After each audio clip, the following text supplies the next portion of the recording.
Good evening, everyone. Thank you for joining us with Community Arts of Bellevue's Live from the View. I'm Glenn Biggs, President and CEO of Community Arts of Bellevue. Community Arts of Bellevue is a nonprofit organization that was formed to create, promote, educate, and uplift the arts and the culture of Bellevue and the West Nashville area.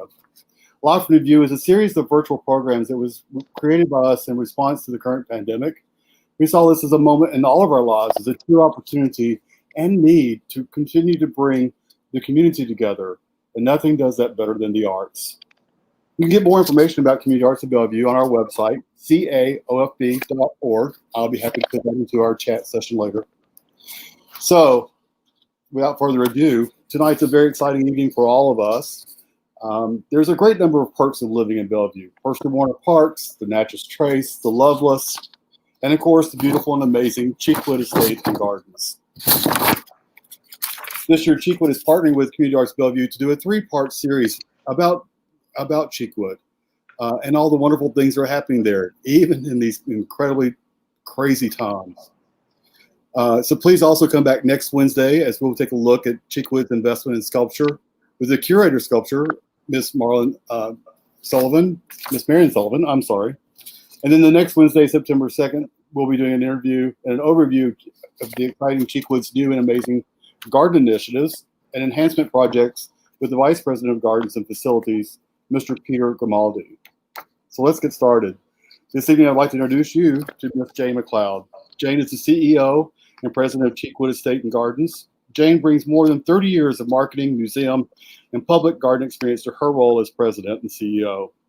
Since joining the organization in 2010, Jane's leadership and vision have been instrumental in transforming the historic estate into one of the Southeast's premier gardens and garden destinations. It's truly a gemstone in Nashville's crown. Jane, we're great to have you with us this evening. Truly excited about this show. Thank you. Happy to be here. Yeah. So I'm going to share us up a little bit. And I'll find all my little toys.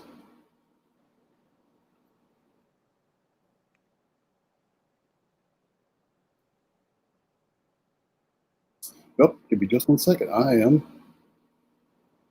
My clicker had decided not to work. There you go. There we are.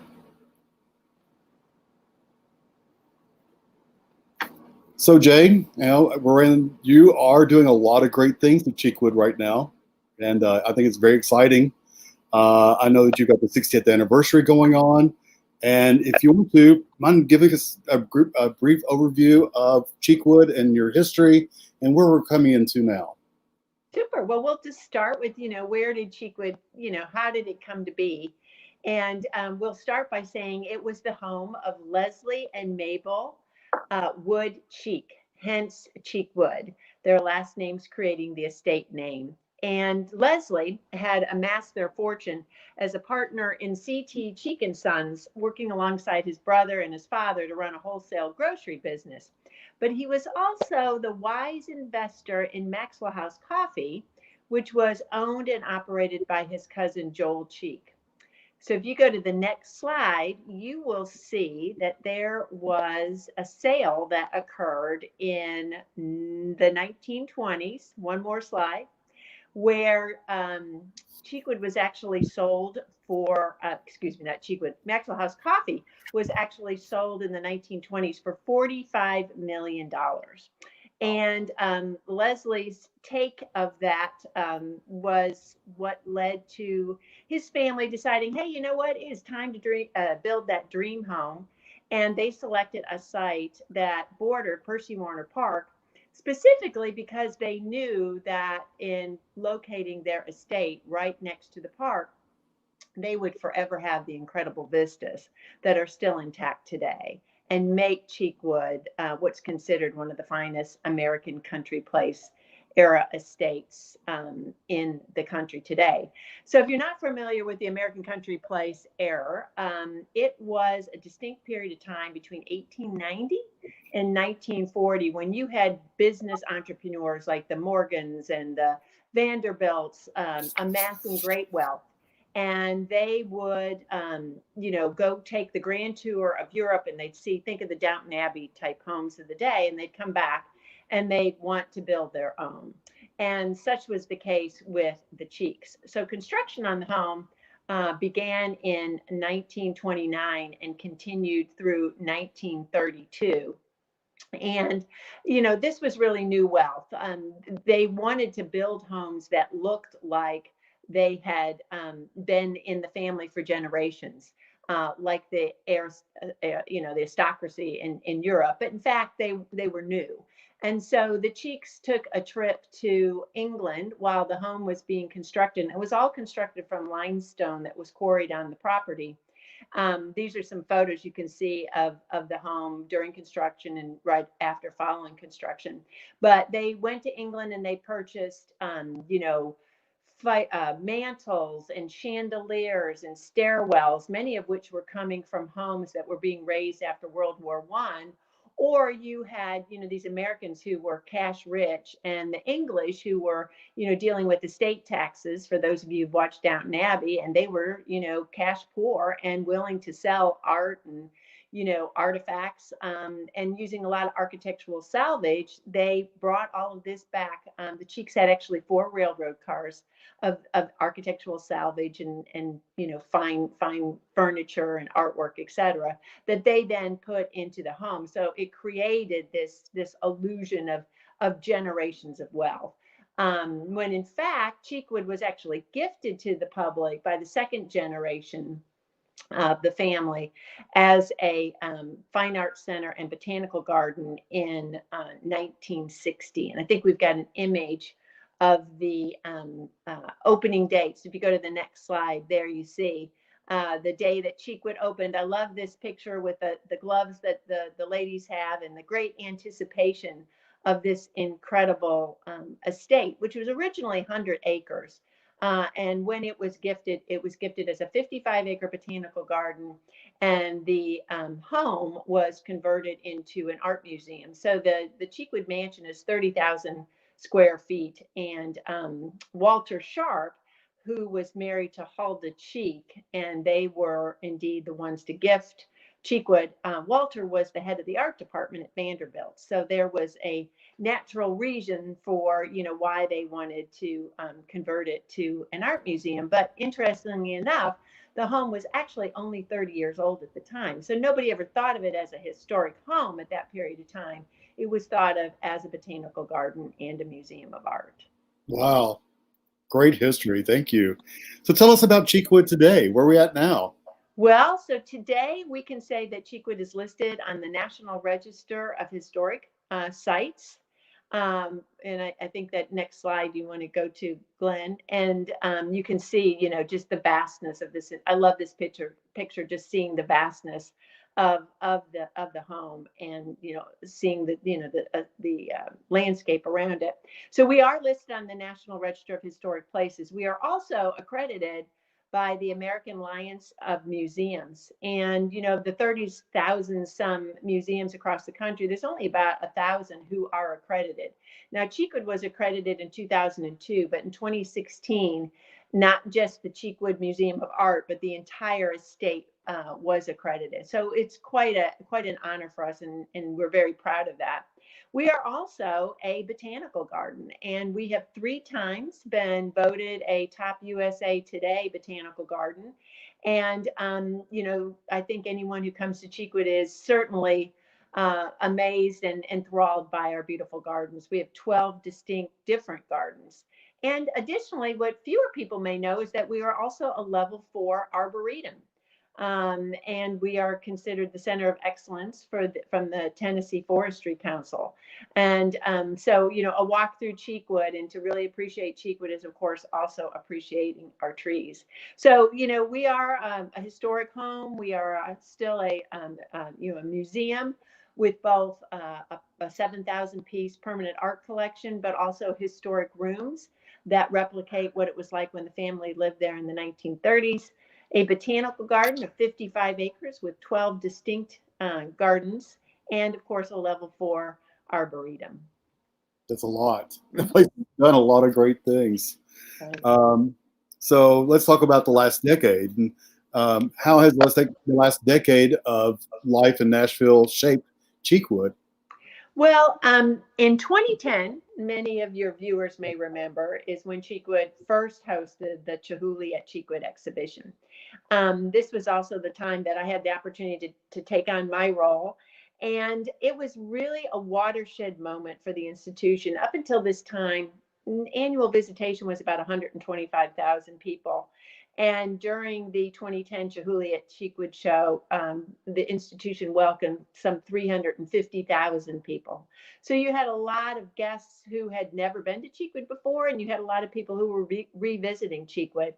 And it became very clear at that point that art in the garden was a very important part of what people loved about Cheekwood.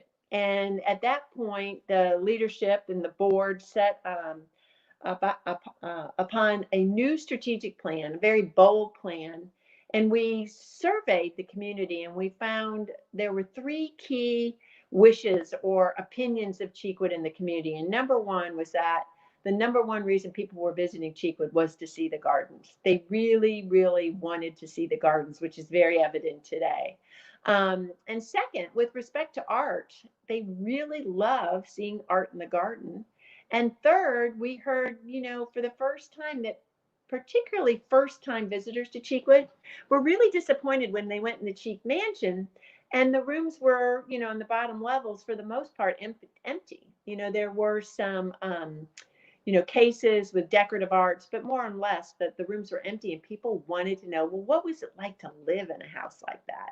So the three pillars of our strategic plan were really focused on bringing the garden to a real level of excellence, showcasing contemporary art outdoors in the garden, and bringing back the history. Well, really bringing it to the forefront of the visitor experience. So we started with uh, garden festivals. Our Cheekwood in Bloom festival in the spring. I think if you go to the next slide, Glenn, you'll see a lot of those images. When we feature 100,000 tulips is, of course, a favorite in the area. And that's really bookend with our Harvest at Cheekwood program, which has become very, very popular. And our pumpkin house is everyone's favorite place to get their picture taken. And then during the summers, we always have, a show, typically something that will be outdoor art or something that children will really love. And then 5 years ago, going on our sixth year now, we debuted Holiday Lights at Cheekwood with 1 million lights out in the garden. So the festivals really brought focus to the garden in ways that people could enjoy the floral experience, but lots of programming that was thematically tied to that.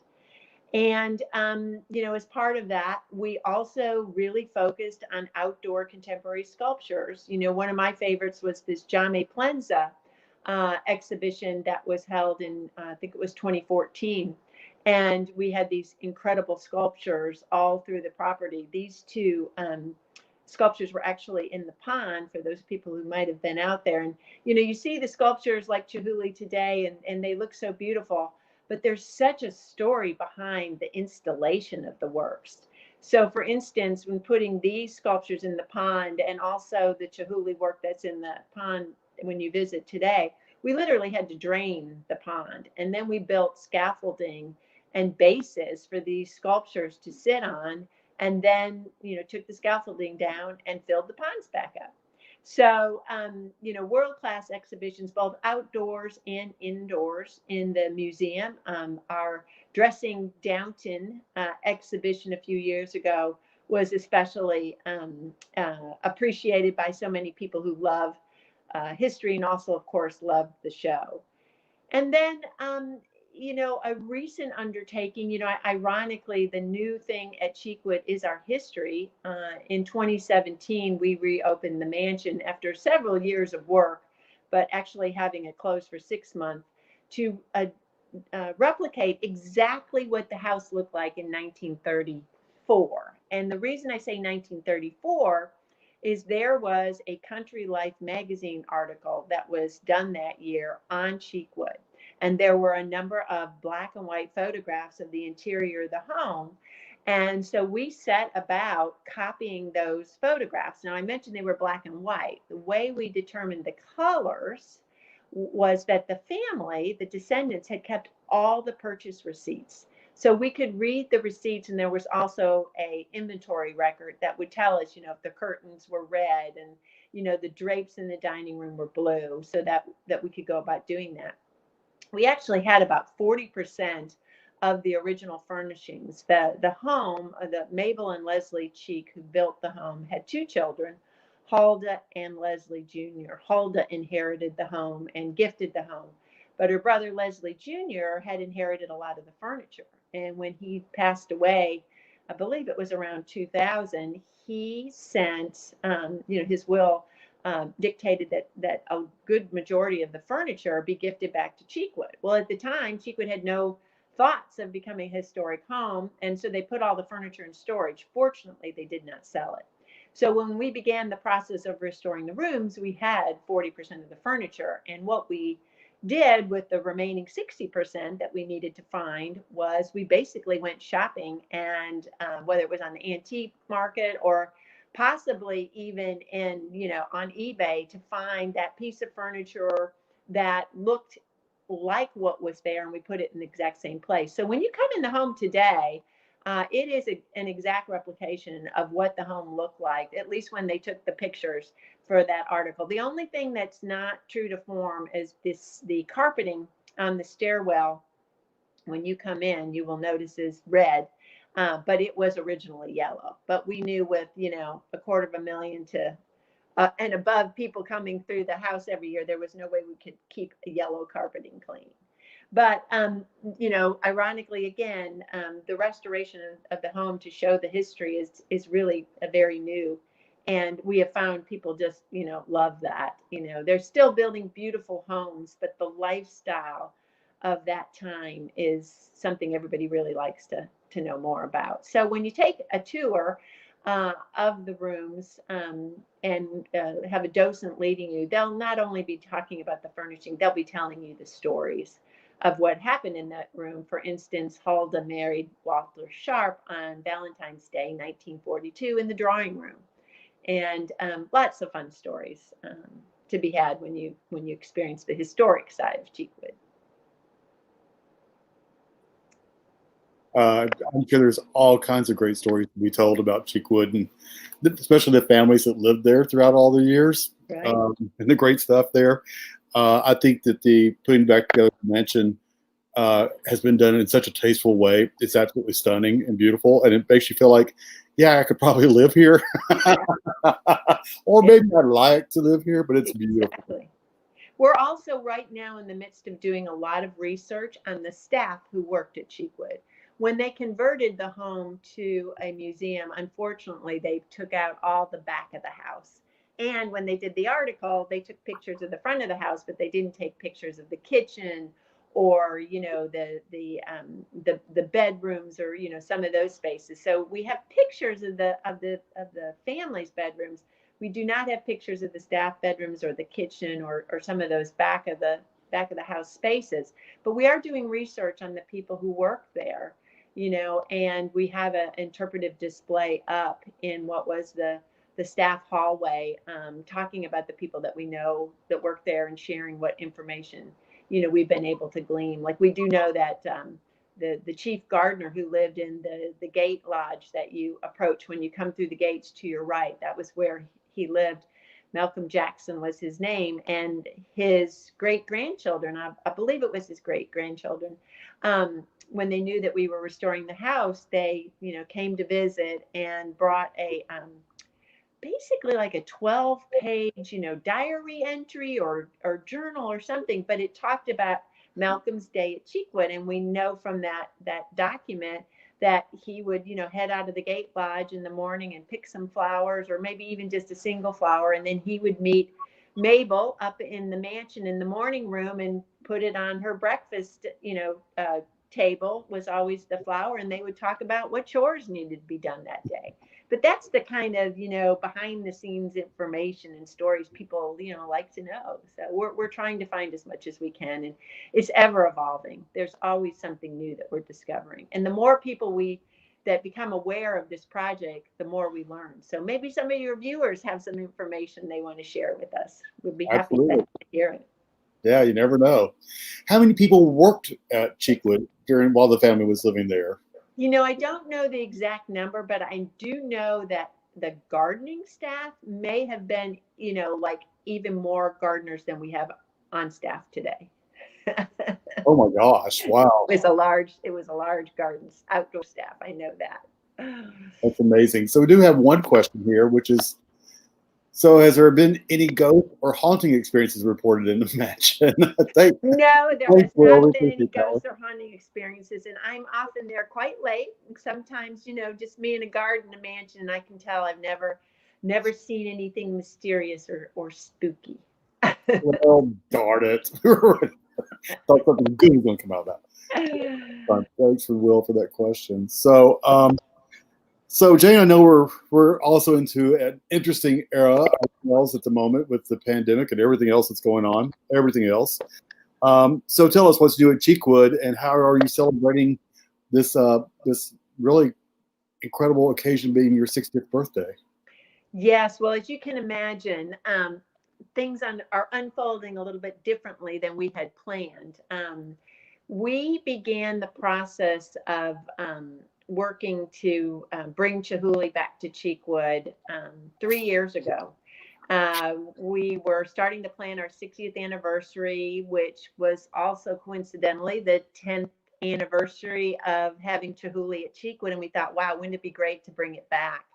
And so we were planning to open Chihuly with the opening of the multi-million dollar renovation of the Ann and Monroe Carroll Jr. Family Sculpture Trail on April 25th, which happened to also be International Sculpture Day. And we had three major garden renovations, new gardens that we were planning to open. The Bracken Foundation Children's Garden, which did open on March 7th.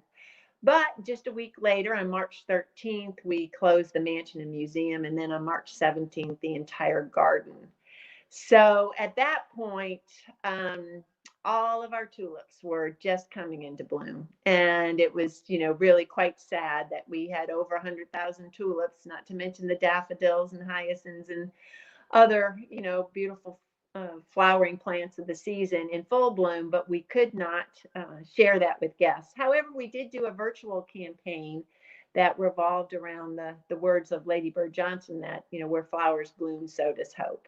And it was really rewarding to see the response that our virtual campaign had with people who just love seeing it on the screen. At that point in time, in March, the Chihuly trucks were literally, the semi trucks were about to be loaded. There were 6 semi trucks. That's what it took to bring all the Chihuly artwork to Cheekwood. They were about to be loaded. And it was before the stay-at-home orders, were really being enforced, to the degree they eventually were. But we decided to make the decision to postpone the show. And fortunately, Chihuly was able to work with us, did not have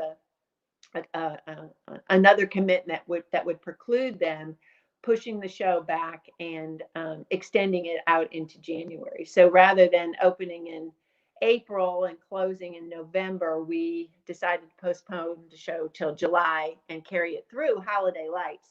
So we had to go back to the drawing board real quickly on our Holiday Lights program to make sure that we could have the sculptures work with the programs. And we did move some things around from what people have seen last year. But we made a new plan. So the Blevins, the first reopening was, I believe, was on March 7th, as I said, was the Bracken Foundation Children's Garden. And I think you have some images there, which I hope your viewers have had an opportunity to come out and see. But if not, you will be enthralled. This is a 2-acre garden that is between the Frisk Learning Center and the Howe Garden. And, originally we thought, oh, how fun and exciting to put this on a beautiful slope. Well, it just made the process that much more complicated and expensive. But the result is truly amazing. This Truly. garden, while it's brand new, looks like it's always been there. It just nestles into the ground. And our intent in designing it was that the aesthetic of the garden would match Cheekwood. So it would be rather grand. It would take into consideration our vistas as integral to Cheekwood. And we really wanted a garden that was an opportunity for children to have free creative play. Kids are so structured, going from one activity to another, not so much these days, but at the time we were designing this. And we wanted this to be a place where kids could just run at will and experience the joy of discovery. And also, it's in some ways it's a journey through the arts. The studio pavilion there, you probably can't quite see, but there are easels outside of this pavilion that you can paint with water. We have the living library that is, a great place for storytelling, and the bookcases there should be filled with fossils and pine cones and things for the children to explore. But with the pandemic, we've had to take those out for now. We actually have a turtle rehabilitation center. We work with the Tennessee Wildlife Resource Agency, and we have turtles that are confiscated from the illegal trade of turtles, and they come home to Cheekwood, and it's definitely a five-star hotel. It's got everything from a place to hibernate to sunning yourself, and we've got 5 turtles there right now, but we have room for probably close to 30. And so as they arrive, they are welcomed and very well cared for. But this is a tremendous new garden that is enjoyable for not just children but parents. There's all kinds of activities from an area called Little Woods that is just for toddlers. It's enclosed, and it has a fairy house, and it has a little tea house and a dreaming tree and ducks that spew water, and lots of water features throughout the entire garden. But it's a wonderful garden, and we were able to open this on March 7th, although it was closed on March 17th. But it's back open now. We reopened the gardens only on May 22nd, which coincidentally was the day that Cheekwood opened to the public in 1960. And then we opened the mansion this past July when we opened Chihuly at Cheekwood. So that was our first new garden. This was new construction. And then the Blevins Japanese garden was scheduled to open in late March. I think the next slide is the Japanese garden. It underwent a major renovation, primarily adding an accessibility path. The Japanese garden is a favorite spot of many. And it was designed with an entrance of stepping stones that, in the tradition of Japanese gardens, require you to really pay attention as you walk down these stepping stones so that you leave the world behind. However, if you have any kind of challenge, physically, they're difficult to proceed. So that the renovation has an entirely new accessibility path so that a stroller can be pushed through it, or a wheelchair, so everyone can enjoy the garden. And where previously you enjoyed the garden from the bottom looking up, now you can also experience it from the top looking down. And it's extraordinary. You can see from these pictures, it's just a very, very beautiful place for quiet and meditation. And then we reopened on May 22nd, the Ann and Monroe Carroll Jr. Family Sculpture Trail. So the trail was originally put in 1999, and it was a mulched path with outdoor contemporary sculpture throughout the about 14-acre area. And with the renovation, we took the one mulched path and turned it into 2 loops, the first loop of which is now paved and has a beautiful boardwalk, and you can see the picture here.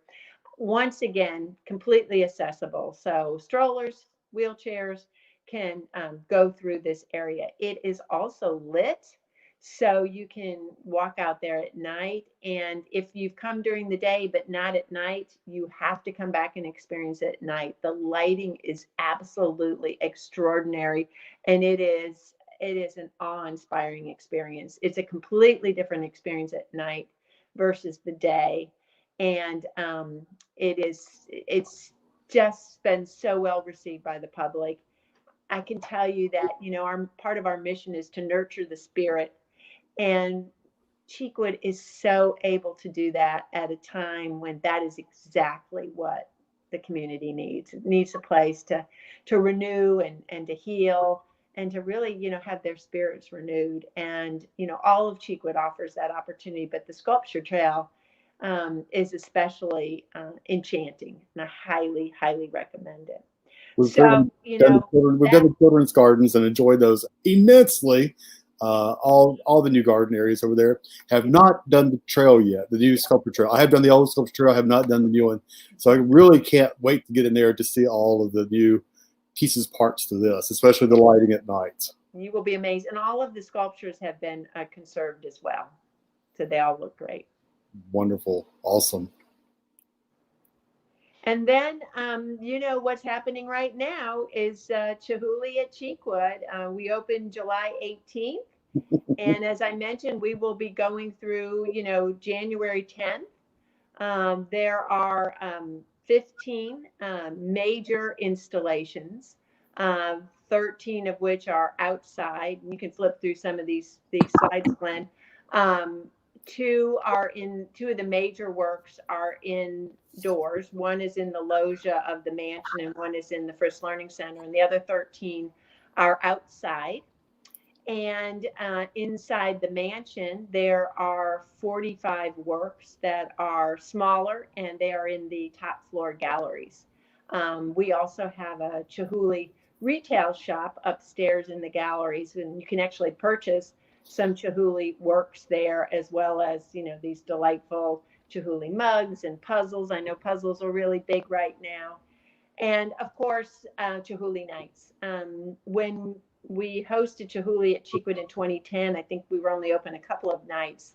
And we knew that those are very popular, and people really love seeing the sculptures at night. Again, if you've seen them during the day, you've got to come back and see them at night as well. But we are running Chihuly nights now, Thursday through Sundays from 5 till 10 p.m. And, due to, the pandemic, we are controlling visitation levels by requiring online advanced ticketing. And we now have 2 tickets. We used to only have 1 ticket. We have a ticket for the gardens, and then we also have a ticket for the gardens and the museum, because of course we can only accommodate, a smaller number of guests in the museum than we can in the gardens. But encourage everyone to try to see this exhibition by day and by night. And yes, it has most definitely been an interesting year. We are following all the CDC guidelines. We do require masks indoors and outdoors, except when you're able to try, to make sure we're doing everything we can to keep, all our visitors and our staff, healthy, happy, and safe. But, Cheekwood, with 55 acres, is a wonderful place to really actually be able to get outside your home and do something that will really renew your spirit and bring some joy or solace. Whatever it is you need, you'll find it at Cheekwood. It's a beautiful place. We do have one question, which is, do they still have host the high school state art competitions? I think you're probably referring to our Scholastic art competition. And yes, we are, in fact, this year in 2021, if it moves forward, we'll be hosting our 30th anniversary year of the Scholastic art competition. And we generally do this in February, and we're hoping we'll be able to do it again. But so many students have participated in this show, and it's a great opportunity for the winners to actually have their work displayed in a museum. And the Scholastic competition has, brought many, highlighted many artists that, today are famous, and writers as well. And, Andy Warhol was a Scholastic Award winner. Really? Mm-hmm. Oh, that's amazing. So I know you also did some changes over at the stables. And what's happening over there now? So following the 2017, refurbishing of the mansion, we moved over to the First Learning Center several years ago, 2016, Cheekwood launched the Cheekwood campaign, which is a $30 million campaign, primarily to deal with deferred restoration and build endowment to make sure that we could take care of the property. You know, there's always been this illusion of Cheekwood as a very wealthy institution because we host this wonderful gala ball every year, but in reality, Cheekwood was gifted without any endowment, and it has always struggled.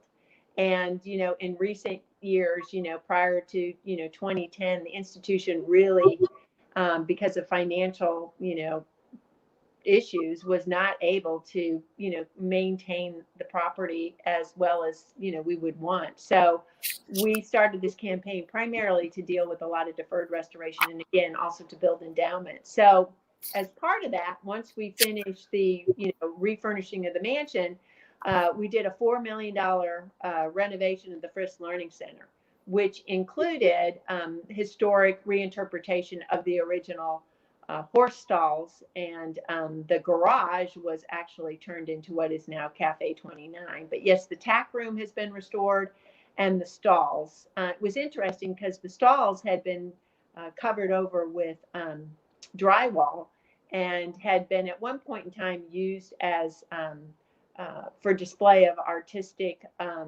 multimedia artworks, and then eventually just really used for storage and closed. And so when we were in the restoration, I was actually sitting in a construction meeting with a hard hat on. I said, let's see what's behind that drywall. That was one of the times it was really fun to be CEO, because everybody looked at me and said, what? I said, yeah, get a hammer out. Let's go pull it down and see what's there. So we all ventured out and, took a hammer to the wall and pulled the drywall off and found the original wainscoting was there. And we also found that there were little windows in the back of all of the horse stalls that we didn't even know were there. They were covered over. So wow. That was all restored. And now we have interpreted panels in there that show the horses. Another reason the Cheeks built the estate next to Percy Warner Park was so that they could use the horse trails. And equestrian life was very much a part of the Cheeks, daily activities. So having, as much, I would say every little piece of history that we can grab back, we're trying to do so.